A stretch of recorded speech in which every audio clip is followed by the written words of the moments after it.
Femi had not always had it easy in life. From his earliest memories, life had been a series of uphill battles, moments where he would have to rely on sheer willpower and the quiet strength inherited from his mother, Ojiogu. He knew from the stories told in hushed tones by his father, Adeyemi, that the love between them had been anything but simple. It all began in the late 80s at the University of Ife, a time when the air was thick with revolution and young hearts burned with passion, both for their studies and for each other. Adeyemi was one of those privileged few who never had to worry about tuition or the source of their next meal.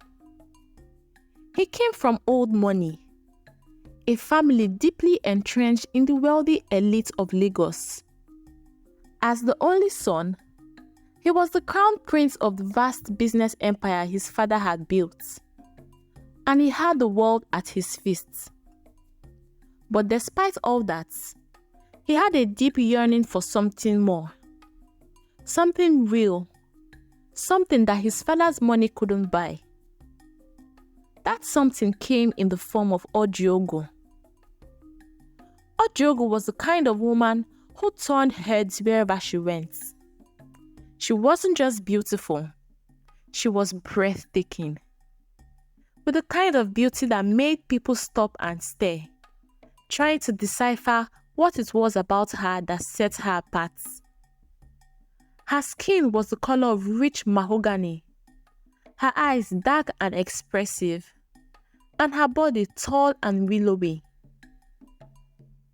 With the grace of a dancer, she moved. But it wasn't just her looks that captivated Adeyemi. It was her spirit. She was fierce, determined, and unyielding. Ojiogu was the kind of woman who spoke her mind, who didn't back down, and who always seemed to have a sense of purpose that intrigued and inspired those around her. Adeyemi first saw her at a student rally on campus. The students were protesting for something or the other, maybe school fees, inadequate accommodation, or perhaps the lack of respect the administration had for their voices. Adeyemi couldn't really remember the details, but he remembered Ojiogu.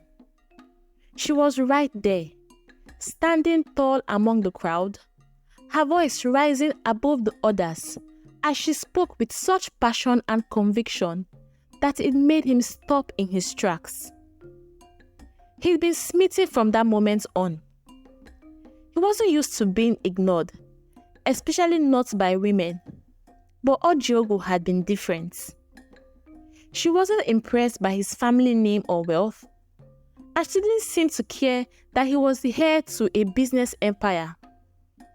What drew her to him was something deeper, something more meaningful. It was the way he looked at her, as if she were the only person in the world. The way he listened to her, as if her every word mattered. Within months, they were inseparable. And what started as a whirlwind romance soon turned into something more serious. Adeyemi knew he wanted to spend the rest of his life with Ojiogu, and he made it clear to her. But life, as it often does, had other plans. One day, Ojiogu found herself staring at 2 pink lines on a pregnancy test, and the world as she knew it shifted. Ojiogu was terrified. Her parents were staunch Catholics, deeply religious, and she knew that this pregnancy, out of wedlock, would break their hearts. But Adeyemi, ever the calm in her storm, promised her that they would face this together. He would marry her, he said. He would take care of her and the baby. He would love her for the rest of his life. And she believed him, because there was something in the way he looked at her when he said it that made her believe that they could overcome anything as long as they were together. But there was one hurdle that Ojiogu was not prepared for: Adeyemi's parents. The day he took her home to meet them was one of the most nerve-wracking days of her life. As they drove to his family's mansion in Ikoyi, her hands were filled with sweat, and she could feel her heart threatening to pound out of her chest. Adeyemi held her hand the entire time, whispering reassurances to her. "Relax. They will love you as much as I do. Just be yourself, okay?" Ojiogu nodded, though her nerves didn't settle. The grandeur of the house, with its high gates and sprawling lawns, only made her feel more out of place. She took a deep breath as they walked up the steps to the entrance, trying to steady her nerves. When they entered the house, it was immediately clear that his parents were less than pleased.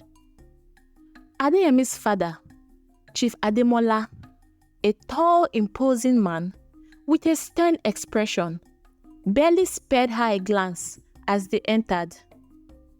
His stepmother, a woman of grace and cold beauty, looked up and down at her, as if assessing her worth. It wasn't long before the disapproval was evident.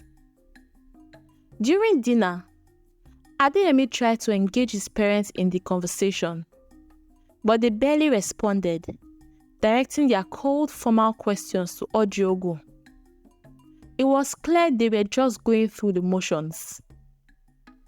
Halfway through the meal, Ojiogu excused herself to use the bathroom. She needed a moment to collect herself, to breathe, to calm the storm of emotions swirling around her. But as she stepped out of the bathroom, Adeyemi's stepmother was waiting for her in the hallway. The older woman looked at her and grabbed her arm, dragging her into a quiet corner where no one would see them. Her grip was surprisingly strong, and Ojiogu winced as she felt her ears being pulled. "Listen to me, you little tramp," the woman hissed, her eyes narrowing in disdain. "You think you can come here and trap my son with your tricks? You think you can ruin his life and his future because you're carrying his child? Let me tell you something. Adeyemi's future is bright. Too bright to include a girl like you." Ojiogu felt tears prickling at the corner of her eyes, but she refused to let them fall. She would not give this woman the satisfaction of seeing her cry. She straightened her back and stared defiantly into the woman's eyes, refusing to be intimidated. "I love him," she responded, "and he loves me. That's all that matters." But the woman just laughed. "Love? You say love? Love doesn't matter in our world, my dear. Power, wealth, and status, those are the things that matter, and you have none of them. Do yourself a favor and leave before you ruin both your lives." Ojiogu walked out of that house with her head held high, but inside, she was crumbling. Adeyemi found her in the car, her face pale and her eyes filled with unshed tears. He didn't need to ask what had happened. He could see it in her eyes. "Don't let them get to you," he said softly. "We'll be okay. I promise." They headed back to school, whispering reassurances to each other, clinging to the hope that their love would be enough to get them through the storm that had been brewing. But just a week later, during Adeyemi's convocation, tragedy struck. His father, Chief Ademola, suffered a massive heart attack. The news hit Adeyemi like a moving train, and before he knew it, he was being rushed back home. As his father lay on his deathbed, the once strong and commanding man, now frail and vulnerable, He begged Adeyemi to reconsider his relationship with Ojiogu. "You can't marry her," Chief Ademola rasped, his voice weak but insistent. "She's not right for you, my son. You have a bright future ahead of you. You can't throw it all away for a woman who doesn't belong in our world." Adeyemi's heart broke at the sight of his father in such a state, but he couldn't deny his love for Ojiogu. "Father, I love her, and I want to marry her."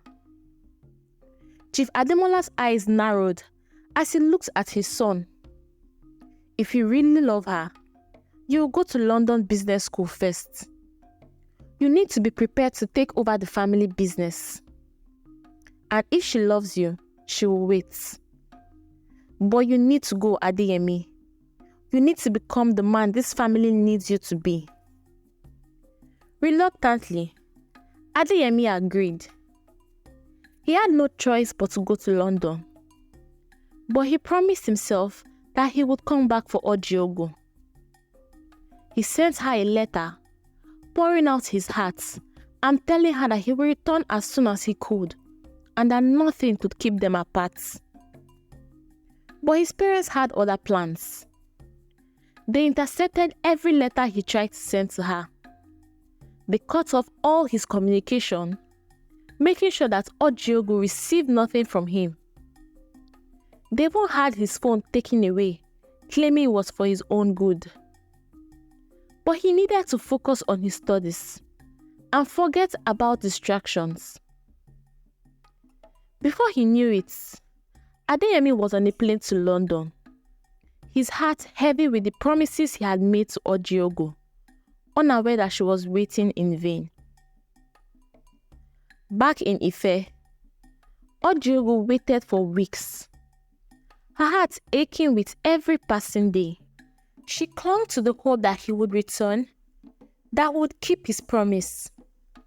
But as the days turned into weeks, and the weeks turned into months, there was no word from Adeyemi, and her hope began to fade.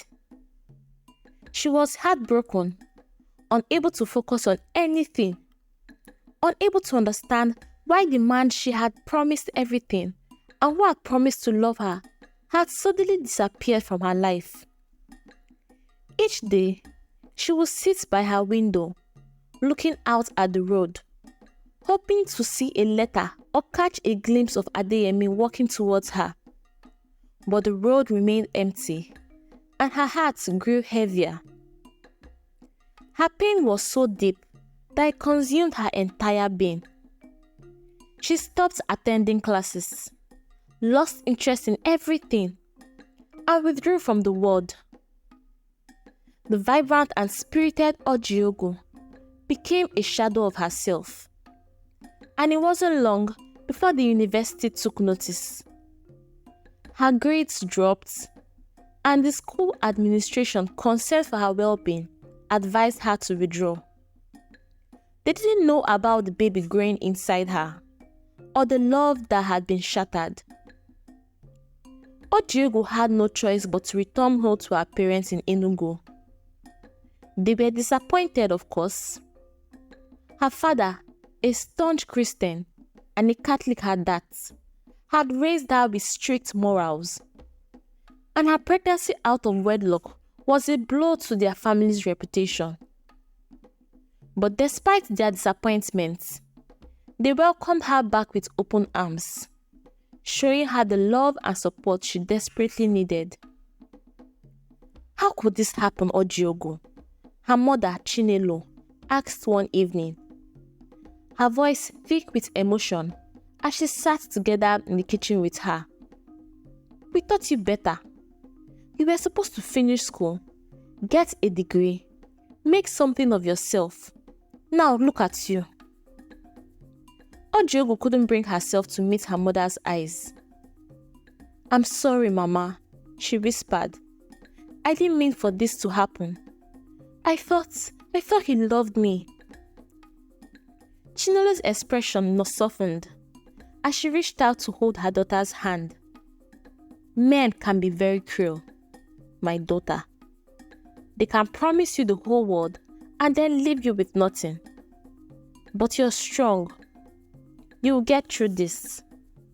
We'll get through this together.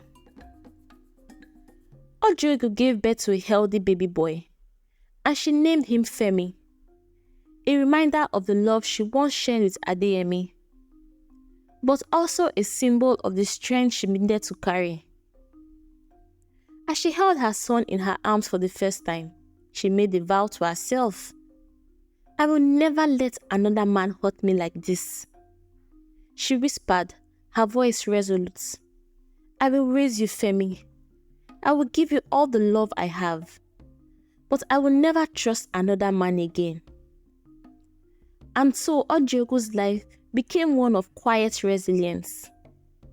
She poured all her love and energy into raising Femi, determined to give him the life she never had.